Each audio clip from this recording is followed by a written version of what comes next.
In front of me is Nubia RedMagic 11A, and today I would like to show you how you can delete Google search bar from home screen.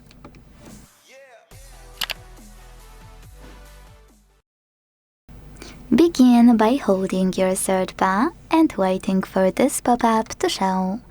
When it does, click on it and wait. As you can see, after a few seconds, my search bar was successfully deleted. If you want to restore it though, you can pinch your display and this way make all of those options at the bottom show. When they do, hit Widget between Wallpaper and Effect, find Google App,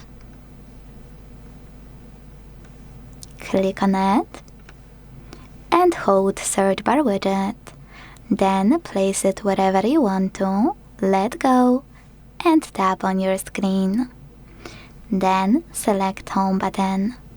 In order to resize it, hold it.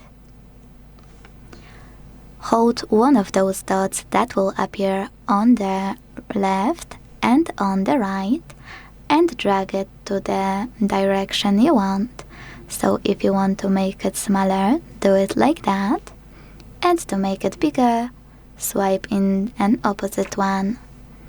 Wherever you decided, when you're done, click on Home button to make the lines disappear. Thanks so much for watching. If you enjoyed this video, leave a like, comment and subscribe. Bye!